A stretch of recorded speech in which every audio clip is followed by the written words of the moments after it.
Welcome back to Smart Money. We are in conversation with Ravi Dharamshi, founder and CIO at ValueQuest Investment Advisors, and we're discussing all the tools that you need in order to build your portfolio. So, Ravi, everyone keeps talking about the word moat, right? For the uninformed, how does one find the moat of a business?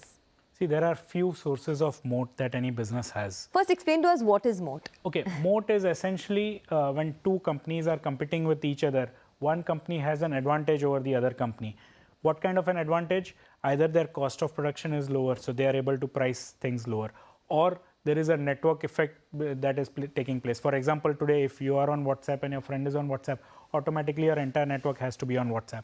Or when it started out, the mobile penetration, there was a time when you could call from Reliance to Reliance free. So then that started having network effect.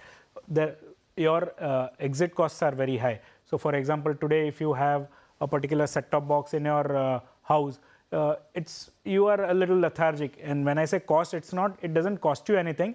Even after number portability has come into the mobile phone, but not many people are switching from one network to another. I think is it familiarity bias, right? Familiarity bias or lethargy that creeps in, or inertia, whatever you call it, that once you are set, you will not change it unless there is a dramatically improved product or solution that is in the market. Then there is in some R&D, innovation-led moat. So all these are the sources of advantages that, for example, for a finance company, it could be the cost of funds. Because of the way your size, because of the way you access the market, you are able to borrow at 1% cheaper than your competitor. That's a huge source of advantage. You can actually deploy that 1% in increasing your moat elsewhere. You will get the best talent, you will have the best technology, your customer's experience will be best, you will be able to offer rates which are lower. So those are the things that companies do to increase their moat. So those are the sources of moat, and honestly, it is more anecdotal, and you will not find it in a research report. You have to experience it yourself. In fact, the best identification of moat is when you experience it yourself. A business which is actually pushing you away, but you are still not able to get away from it, are the best kind of moat. I'll give you an example. Hospitals or schools, for example. Even if school says we are going to charge you 10% more, 20% more, 30% more, you will still plead, especially in a place like South Bombay, where please take my child into the school.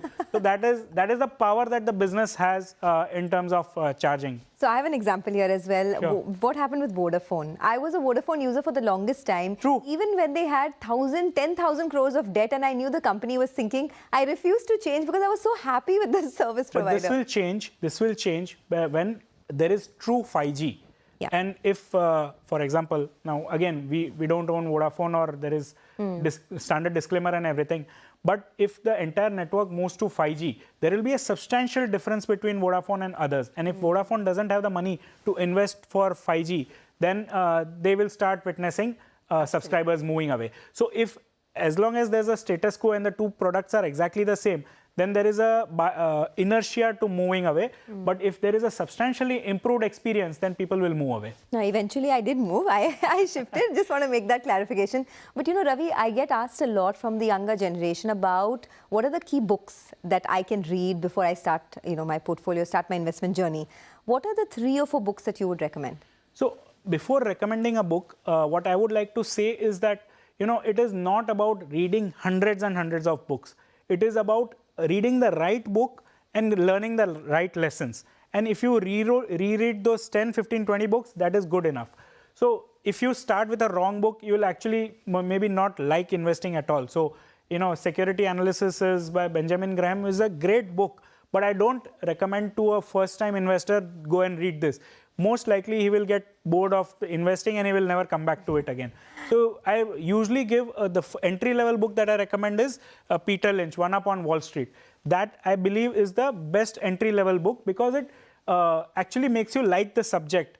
And that is where, and then you have to, of course, get into the business history, the equity valuations, all those things come later. One more thing that I highly recommend is a book like, Manias, Panics and Crashes, or Reminiscences of a Stock Operator. Because, see, a lot of investing is also about your emotional ride. You know, markets actually, humans are emotional beings, and market going up makes you happy and market going down makes you sad. So, and fear and panic and ultra greed is also part of the cycle. So, if you have read about it, if you have seen others go through that emotional cycle, you will hopefully be in better control of your own emotions. So when everybody is losing their head, you will keep your own. So this is, I think that is why a little bit of understanding of the market history is important. And little bit of your spiritual journey is also important, right? Absolutely. Because I think the biggest thing in the market is controlling your fear. Yes. And how would you sum up that Controlling emotion? both greed and fear. Greed So and fear. let's say this is the line where it's greed and this is fear. You have to ensure markets will transcend greed and will, on the other side create panics. You have to ensure you don't participate in that ultra greed and don't participate in that ultra panic. Those times, even though you're not supposed to time the market, and time in the market is more important than the timing, but what you do at those ultimate greed point and ultimate panic point determines a lot of the outcome. So you have to have that, the most important, organ in a human body that is important for investing is your gut. It is your ability to withstand the market extremes, because more often than not, everybody gets swayed by what's happening in the market. So you have to be able to hold your own, and I think that is why reading about is important, and experiencing that is also important. That is why time, people, those who have 2 decades of experience count a lot, because you would have gone through .com. Many cycles. Yeah, many. I mean, crazy kind of manias and panics also.